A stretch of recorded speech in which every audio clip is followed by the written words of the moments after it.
Dreamy Summer.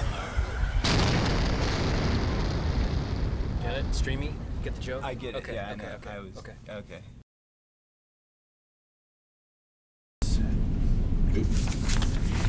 Good afternoon, everybody, and it is, of course, Friday and time for another weekly wrap-up.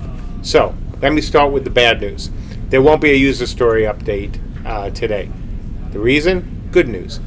We're so busy on what we've been doing that we just don't have the time to get to it.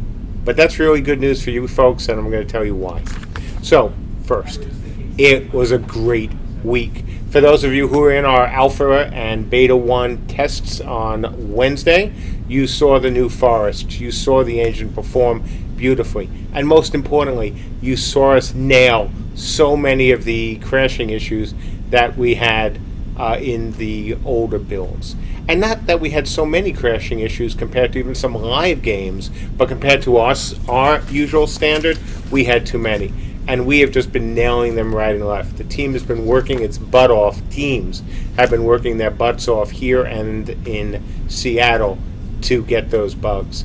And if you're, getting the Alpha 1 or IT emails today, you see that we're now in our second impromptu test.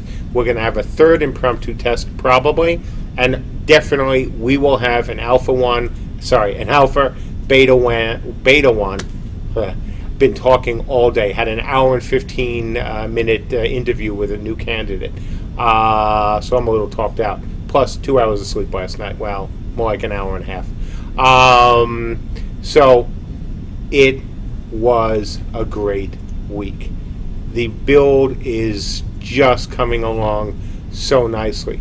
This weekend's test, again, will be an Alpha, Beta 1, and IT. It will also be a stability test. Again, stability, not ability. That's coming. First, we nail, as always, the foundation. So we will have the servers up all weekend. What we're hoping to do with these impromptu tests is get you guys on Wormling an even better build than you saw on Wednesday. So that's why no user stories. Well, part of it is that's why no user stories, and also why this is going to be another short update, a short Q&A. The other reason is I kind of pulled Tyler off user stories to actually play more artist than producer. And so hopefully next week, if not soon after, you're going to see the results of that. Well, we've also made some other minor changes. So we wanted to show you guys something special in terms of our new biomes. So Dion is feverishly working to get some new nice things in there. I won't say anything else other than it's going to look really good. So let's get to the top 10-ish list so we can get a Q&A. Okay, back to rehabilitation. That is still moving along really well. Ben is right now creating new abilities. Tim, Mark, Rob have been delivering on more things that Ben can break when he tries them, and create more abilities. And I'm going to talk about a bit more about that in a few moments. The other big focus, of course, was crashing, and that is so much better than it was a few weeks ago. Test after test, we keep nailing those issues. And I just had about an hour ago a conversation with George out in Seattle about just what the parallel library and the stuff we've been doing here means, to the game. And this is something I've talked to you folks about before. We're writing tech not for tomorrow. We're not writing tech for a year from now. We're creating this multi-threaded engine. And it's a pain in the ass. I mean, we've been very clear about that. It is a major pain. But you're starting to see some of the results. You're starting to see just what having that kind of an engine means to this game. And so when you've seen our new, deep dark forests, when you've seen the performance increase, you've seen some of the results. And let me tell you, more is coming. This is serious tech. Procedural generation is serious tech. And all this is happening real time. You've seen the terrain generate. It is generating as you move. You've seen the performance, not at 5 frames a second on a good card, or 10 frames a second, or 20 frames a second, but at 60 frames a second if you're on a good card. This is all happening live from an engine that's still in alpha. Just wait until we get through the first stage of beta and wait till you see what the engine can do. So, besides that, we fixed one of the major crashes, which involved terrain loading. I know a lot of you saw it. We've taken care of that. We've working on a rarely seen crash involving when you walk around buildings. Don't have a fix in there yet, but that's coming along nicely. Some of our assets were disappearing within the world. We figured out what happened. It was always here, but somehow when the game started and people ran around, the assets were magically, not delicious, but magically disappeared. So we fixed that. And a bunch of sound-related bugs also have been fixed. On rehab, resistances are now hooked up and use body parts as well as gear slots. So obviously a kind of important thing to have for Beta 1. They're now working. We're beginning work on the requirements and conditionals. So obviously you can't use a sword ability unless you have a sword. And if you use certain swords, things are going to go even better for you. Resources now regenerate and are hooked up to the UI. So when you see your health regenerating, you'll see other things regenerate. Those are all in, those are starting to go in and are being hooked up. Cure Wounds ability is now hooked up as a user-facing skill. So for you healers, now you're going to have the ability to cure wounds. We can now script body parts. So you can do things like throw a spell that's going to cure the most affected body part.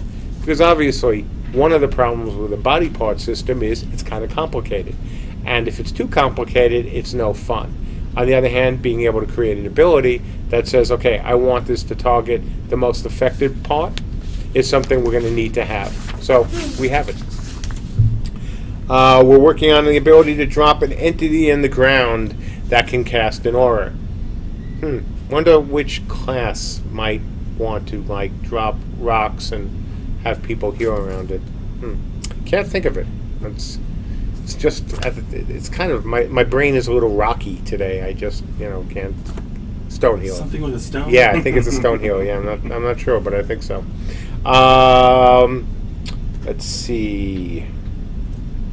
Next up, the multi-island tech. So we've been reviewing that. We've been getting ready to get that code into review. I hope we'll have a version in that you guys can play with before DragonCon, but we're not 100% sure. But if it's not hooked up before DragonCon, it will be hooked up after DragonCon. So obviously very important tech, something we absolutely need for Beta 1. And it's ready to go into review, so that's a very good thing. So last week I talked about placeable items that could now be put in the game via the editor. So obviously a really big deal. It makes the guys and gals who are creating the world, makes their life just a little bit easier. So that's going in and coming along nicely. Making a little change. It's not really important in terms of forward-facing, but for us, the ability to hide objects at times. So when we want to do certain tests, or we just need to turn off objects, we can just turn them off very easily, and we don't actually have to remove them from the game world or from the library, the database, anything that involves the world. We simply turn them off; they go away. So we talked about last week that you're going to start seeing some Camelot Unchained type weapons in the game. Well, right now we have added the Viking Axe, the Viking Shield, a Mage Staff, as well as a TDD Mage Staff, and a great sword. We also have the pole arms. We have a pole arm in for the Arthurians. So we're going to keep putting these weapons and pieces of armor in right until beta, and then of course right through beta. Well, actually, right through forever. We made another texture pass on the 4 different sets of armors, so you're going to see improved visuals, which is a good thing. Like we said from the beginning, we're not trying to win an award for the best looking game, but damn, we're still going to look really, really good. And I have absolutely no doubt that what you're seeing now is just going to get not even better over the next few months, but a lot better over the next 18 months. But like always, one step at a time. We've started to finish up some of the showcase idols, so that's really good. And if you can see them, you'll be seeing them in the game. So that's excellent. I know we've been talking about the new animation system for a bit. This is a part of it. So for those who were in the test on Wednesday, you saw the deep dark forests. That's great. That's only the start. So Tyler has been working on improving the forests, cutting down, frankly, the number of verts that the trees use. In other words, speeding them up, and at the same time also adding more trees in some places, and also making changes to other forests, so we can have that kind of diversity that we said we were going to have. Because if everything is deep and dark, that's kind of boring. So some will be deeper, some will be darker, some will be more sparse, some will look very different from the others, as we need to do with biomes. And you're going to see the first part of that. Actually, you'll see it today with some of the improvements to the forests. We've had some guys who were in the test on Wednesday who've already reported an increase in frame rate. And as I said in the last update, that it was going to get better, it's already started to get better. Some people want to know what you meant when you were talking about those 18 months. What 18 months? They said that you said something 18 months. Because there's 6 months almost left in the year, and then next year. So that's all I meant. And frankly, guys, I've said from the beginning, right from the beginning, that whatever our release date is so dependent on whether we can get more and more and more engineers. And frankly, that was part of a lot of my day today, was spent in one long interview, and hopefully we'll have maybe 3 interviews next week with programmers out in Seattle. So keep your fingers crossed. I promised you that when we said that we were going to set up a studio in Seattle, that I and we would spend what is necessary. That's what we're doing. We're looking to hire more people and more people and more people. I think you'll really like where we're going to be well before that 18 months. Let's see, where was I? Assets, right. No, I don't want to tell you that. Want that to be a surprise. Sorry. Ben, as I mentioned, is continuing to work on new ability designs, so that's coming along really nicely. Let's see, in miscellaneous stuff, it looks like, finally, and I'm sorry, I apologize it's taken so long, but we have now gotten all our gifting tiers out to backers who have bought pledges that come with those gifting tiers. We have finished all of our testing.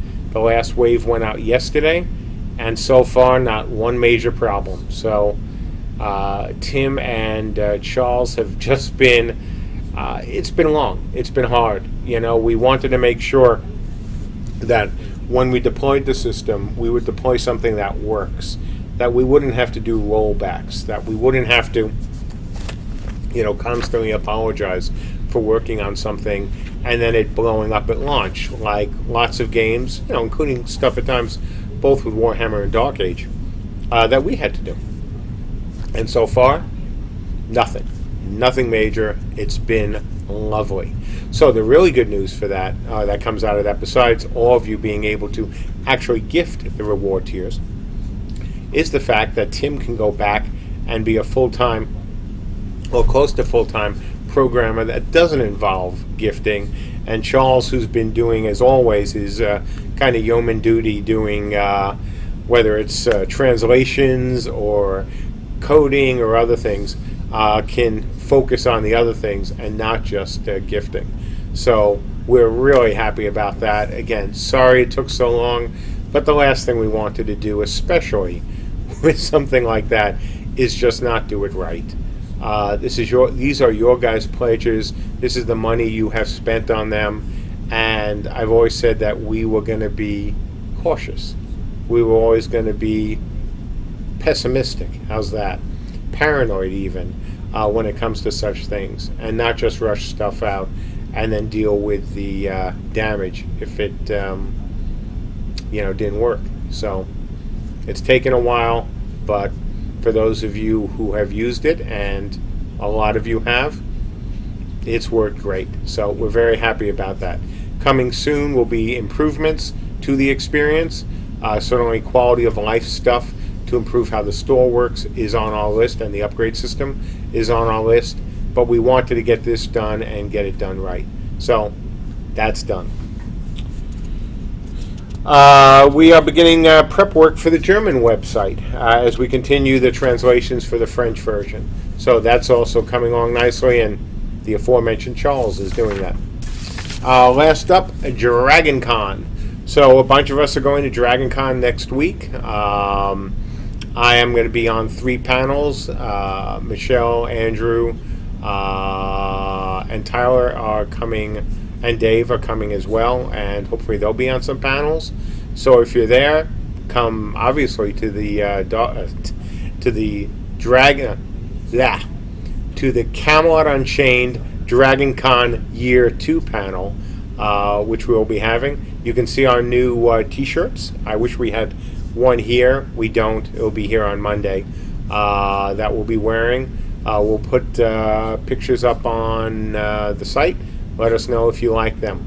Came out pretty cool. In other news, well, like I said, I had an hour and 15 interview with a prospective candidate today. We've got hopefully 3 coming in at least over the next week and maybe more. We continue to be aggressive. Like I said we would be, and we're being. Everything else here is going great. The team is, as always, working really hard and delivering a lot of stuff. I am sorry about the user stories for this week. We'll do one next week, absolutely. But I didn't want Tyler to have to spend as much time as he needs to spend in order to get those right. I thought it was more important to deliver on more assets for you guys to look at. Same with other team members. And same with me with the Q&A today. I want to get back to testing, doing emails or MailChimps to get out to you folks, because I really would like to have not only this version on Wormling over the weekend, but maybe another version after this one on Wormling, which would be great. So what else? I think that's it. Right? Sounds good to me. All right, folks. 15-minute Q&A. Go, go, go. All right. While you folks are writing up your questions, we're gonna play the intro. Who are you? Turn the stove off. Did I hear a dog? Do you like my shirt? When are this? Is this my spleen? Now it is time to answer some questions.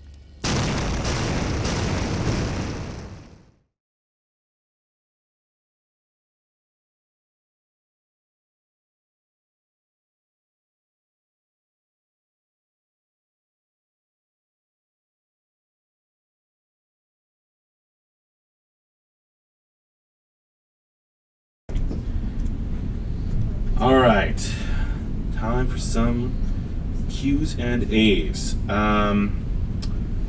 Odelvik asks, You mentioned the ability to turn off items. Does that include individual characters, perhaps as a precursor to character visibility? Oh such God, as no. Darkness or No, Bonfire? no connection. That we have already talked about the fact that when you're in darkness, you're going to have to. We're going to have to do some clever things.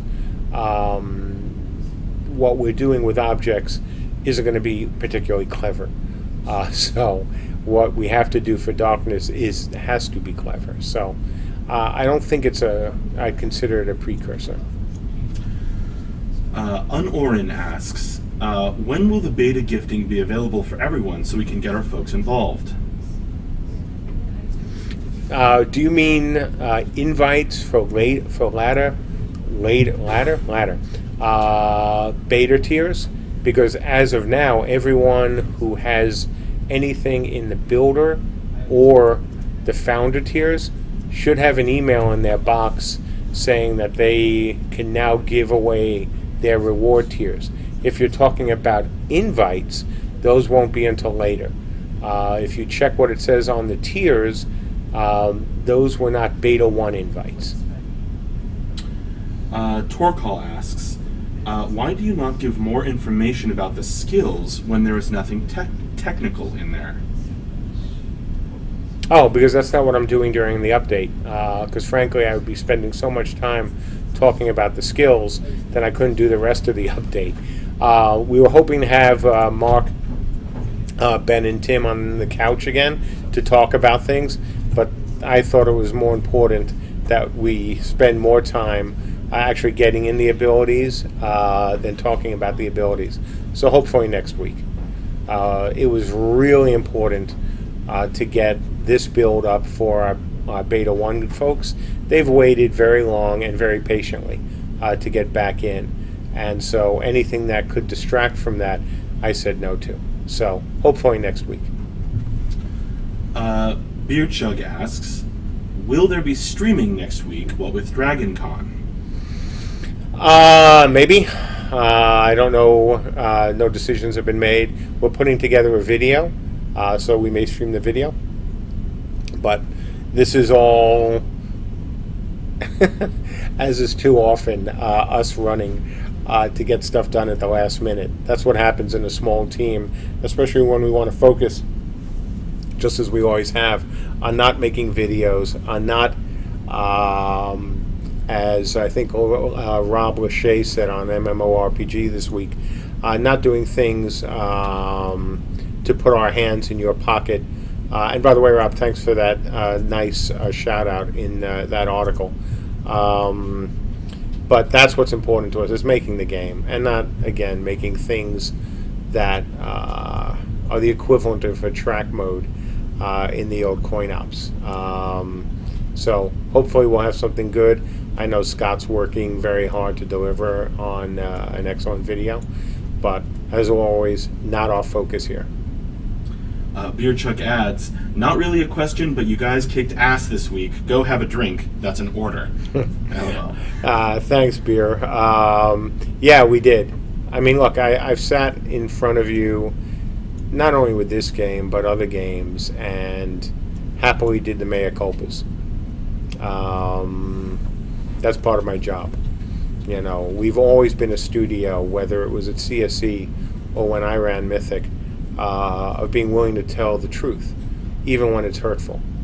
I'm very glad to say, and glad to have the team take a bow for all the efforts that they made to get where we are today. And so, yeah, we did kick ass. What you see from our engine is well on its way to being special tech. You know, this is not marketing hype. This is not, you know, the kind of BS stuff that people, you know, happily do, it seems, for some games. Anyone who has any doubt, all you have to do is read up on multi-threaded game engines. This is really good tech, and it's really hard tech. And I'm not saying that in the, oh, it's really hard kind of way. No, it's difficult tech. For you programmers out there, your engineers out there, you know that multi-threading, especially in a multi-threaded system like ours, which is far less bound by safety rules, essentially, so we could get every bit of power we can from your card and from your PC. That means stuff is going to go wrong at times. But when it goes right, as it did this week and over the last couple weeks, as we've been tracking stuff down, when it's right, the result is just awesome. And what you're seeing now is really just the tip of the iceberg for where we'll be a year, plus from now. See, I didn't say 18 months. Zukon Voldar asks, Don't know that name. the world will be shifting, so I want to know if we get some bonus if we decide to defend an area for some time. Oh, yeah, absolutely. What we've talked about with the Kings and the Realm rewards are that you should and you have to be rewarded for playing defense as well as for playing offense. And in a way that isn't about keep trading, right? Raise your virtual hands if you've seen keep trading in other games. So being able to defend a keep, being able to especially defend, your home, be able to defend whatever structure, a mine, for a long period of time, especially under attack, is going to be valuable. It needs to be. We have to make defense worth playing. And we have to make losing, especially when you are at the have a numerical advantage, also a bit painful. One of the ways, among others, to discourage keep trading.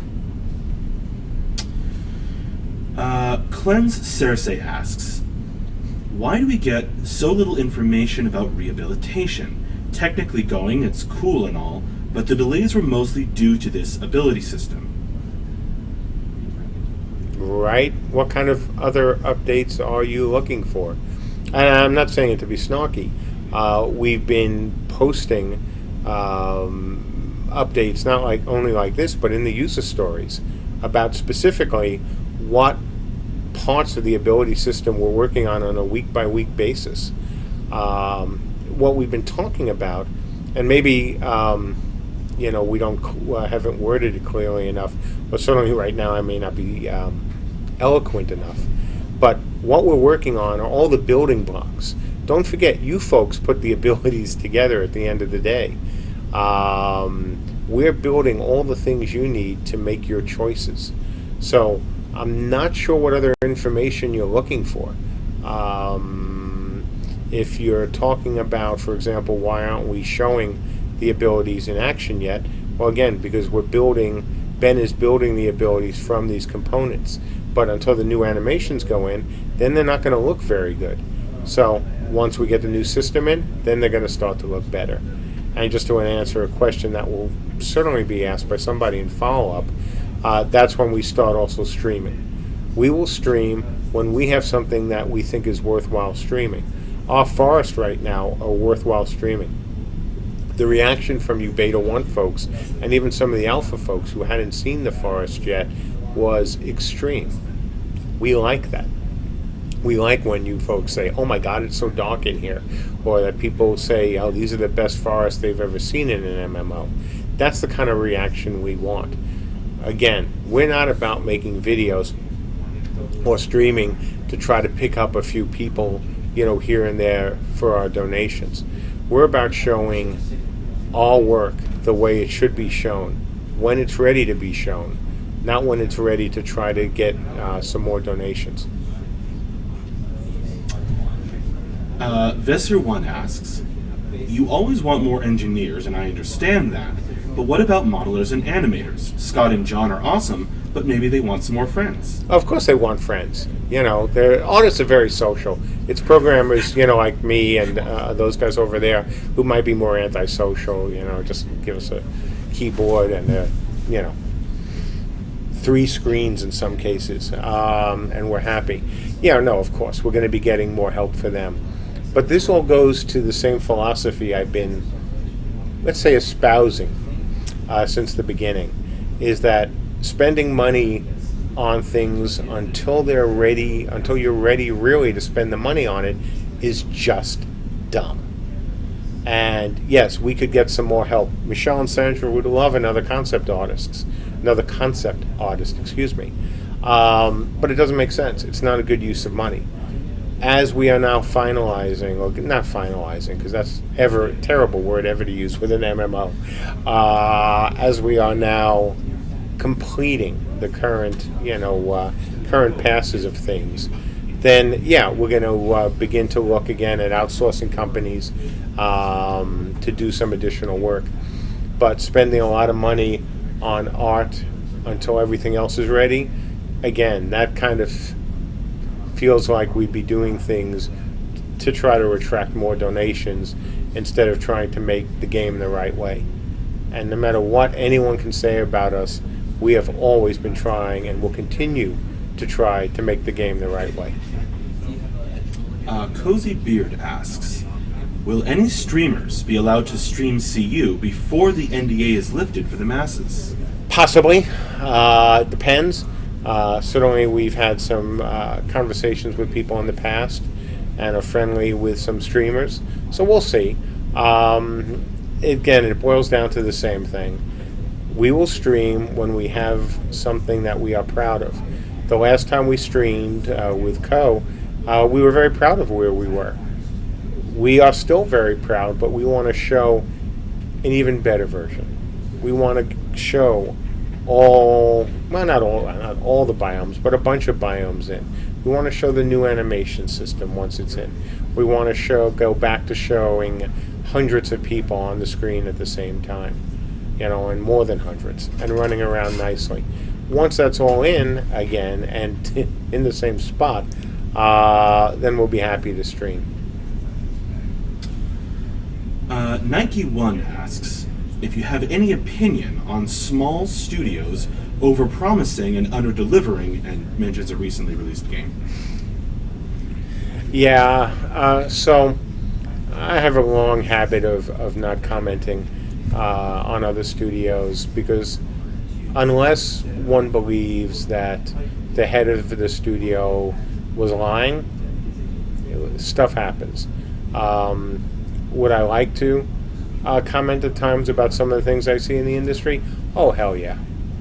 But, as somebody who has been both a very small studio, then a bigger studio, then a larger studio, and then a small studio again, sometimes stuff just happens.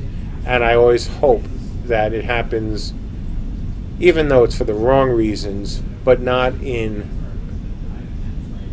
a really evil kind of way. And intentionally lying to backers or to people who buy the game or pre-buy the game, that's kind of wrong.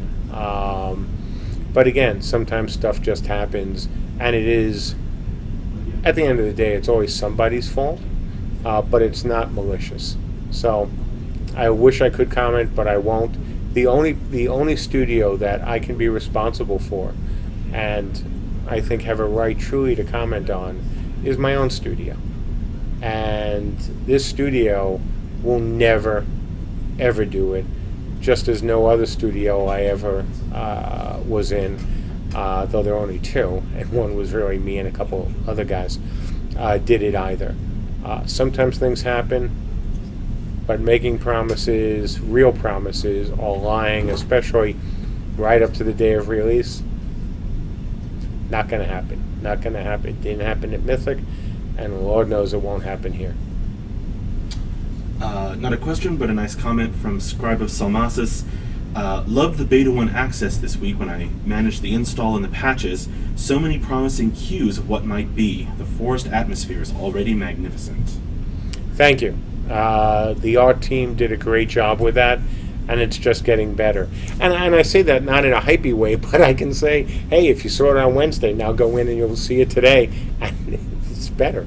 And it'll be better either next week or certainly after we get back from Dragon Con.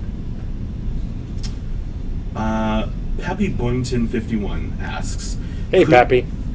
Could you promise me to take your time for going in beta? I prefer waiting to see something amazing. Please don't listen to people who want you to go into beta fast. We're not, look, do we want to be in beta? Yeah, we really want to be in beta. But we're not going to rush the beta. We're going to work hard. We're going to treat it the way it deserves to be treated, but treat you backers the way you deserve to be treated. And using, the old school, motif, I don't know if that's the right usage, I'll just say reason, we could call beta. We could just say, hey, it's an old school beta, and that means almost nothing works. We're not doing that. We suffered the slings and arrows of outrageous refunds, and valid ones as well. And we'll, continue to do that because we made an agreement with you folks, especially you founders 3 years ago, that we were going to do this the right way. And so, Pappy, we're still doing it the right way. We'll get into beta as quickly as we can that preserves the absolute spirit and integrity of the studio, and frankly of my word, which was we were going to do things the right way. And we've never promised that beta 1 was going to be a modern beta 1 with everything in, because we have a list up there and we've had the list up there. And so we will do things the right way. Okay, Izanerus asks, any estimates on a return to Friday Night Fights, with or without bots or buildings? As soon as we start to get the abilities and the new animations ready for you folks. So Ben has been working, like I said, on getting lots and lots of the components in and working with programmers to meet even more needs of the abilities that he's laid out. We will continue to have these beta 1 weekends, or alpha, beta and IT weekends, where you'll see the improvements in the biomes. You'll see the improvement in the engine. You'll see other things that we'll be putting in, like travel between islands. As always, it's about getting that tech right while we build out the other tech. And as soon as the ability system is ready for you guys, which won't be much longer now, to at least look at, then you'll be able to look at it. Odelvik asks, abilities are normally acquired through experience and advancement. Are there any plans to have world-acquired abilities, such as a reward for killing a Depths boss mob? As long as it doesn't get to the point of, like, dailies, could there be things you gain from accomplishing other things out in the world, both temporary and permanent? Yeah, absolutely. But don't think of it ever in the sense of, hey, this is your daily quest that you have to do before you go out, because if you don't do your daily quest before you go out, you don't get that magical ability which you have to have, or other people won't group with you. You know the drill from other games, including, obviously Dark Age, where if you weren't properly buffed, obviously, a lot of people wouldn't, even wander outside the castle. So, yes, there will be things like that, but it's not something that we want to see as a focus, because once you put things in like that and make them powerful or even very useful, they become that sort of thing that you must have before you're willing to venture out, and that's not a good ending for you folks. Should I be looking for one to wrap this up with, or do you want to... do 5 more. 5 more, okay. 5 more minutes. Oh, 5 more minutes. Yeah, 5 more minutes. Yeah, 5 more questions the way I speak could be a half hour. Yeah. All right, well, we have a pretty big question. I don't know if it's going to take 5 minutes to answer, but Mage of Empires asks, as a game developer, how do you feel about the increased openness of the development process and pretty much required intensive social interaction that is now part of modern-day game development? Is it a change you enjoy, or would you rather develop games within just your company without all of the input and criticism of a more open development? Dude, I've been doing this for 30 years. If you go back to my first game and the first system I created, because I wrote all the code myself, I was interacting with the community before it's what the cool kids did. I did in the 80s. I did it in the 90s. I did it at, Mythic after Dark, I did before, during, and after Dark Age. I did it before and not after Warhammer, because by then we were owned by EA. and so I had to cut that back. I think it's a good thing. I think that, and I think I've talked about this point before, I believe there are two sides always in this kind of situation. You have the developer side and the gamer side, whether the gamers are a customer or they're a backer. And I separate the two because obviously backers are customers, but customers aren't necessarily backers in the way anyone who is pledged to our game is. And I think it is and should be always a two-way street. I think if the developers are being open and honest, that's a very good thing. I think if the backers are being patient and they're being open and honest, that's a good thing. Where it gets ugly, and it's gotten ugly at times here, obviously, as well, is when people get very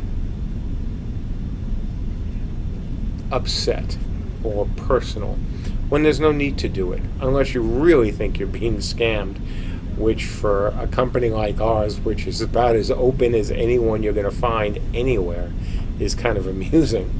Then it gets ugly. I hate personal attacks on developers. I hate them with a passion. I hate death threats. I hate the kind of nonsense a very small percentage of gamers do when they feel they've been slighted. And I'm talking about slighted as opposed to really being wronged. Somebody who's stealing your money, somebody who's lied from the beginning about what they're doing, that deserves some scorn. And I'm good with that, frankly, because a developer should own up to it. But sometimes the reaction of some on both sides, and this is not a blame the gamers thing nor blame a dev thing, it's both. Sometimes the reactions on both sides is bad. I'm for openness. I've always been for openness. And anyone who's seen my games over the decades has known that they could always find me somewhere in a public face. Back on my System Gamers World, I was in the games and playing with you folks. I was in Galaxy or Aridath, which later became Dragon's Gate. On Genie, I was found in Dragon's Gate, or Lord knows on the forums, talking to people. Same, back at Mythic. So anything that encourages more openness and a better relationship between devs and customers and backers, for me, is a win-win situation. But both sides have to uphold their end of the bargain. Us on the development side need to be open and honest. Backers and customers on the other end need sometimes to tone it down and tone the hate down, whether it's towards the developers or the community managers or anyone else, especially when it gets really beyond the point of reason, which sometimes it does. I mean, you guys have heard me talk about the bomb threat that Mythic got. I mean, oh my God, really, a bomb threat. When we had to get the Royal Canadian Mounted Police and the FBI involved. That's taking things to a bit of an extreme. So, that's my answer. All right, that seems like a good place to end. Yeah, this. I think that is a good place. So, hey, great question. Thank you. That's a really good way to end what is a lovely week and weekly wrap-up. Again, folks, sorry that we're not having a user stories. I hope the top 10-ish list will satisfy you for the next couple hours, and then hopefully less than a couple hours, we'll have the next impromptu test, and then Wormling or Wormling Prep will be open over the weekend, so all you Alpha, Beta 1, and IT folks can get in. And if things continue to go well, maybe some other folks may be able to get in the coming weeks, not next week, because obviously a number of us won't be here at the end. But soon after that, maybe we'll talk about, getting some of the other beta folks in for a break the build test. I love those, and it's about time we have one, because it's been a bit. And so I think letting you folks in and seeing if you can cause our server to go boom, probably a good idea, especially now. So, that's it. Have a great weekend, everybody. It really was a great week here. And as always, we thank you for your support. for your patience, and for backing us. Because without you guys and gals, we just wouldn't be here. I certainly wouldn't be. And I don't think these guys, they might be, but I would doubt it. Have a good weekend, everybody.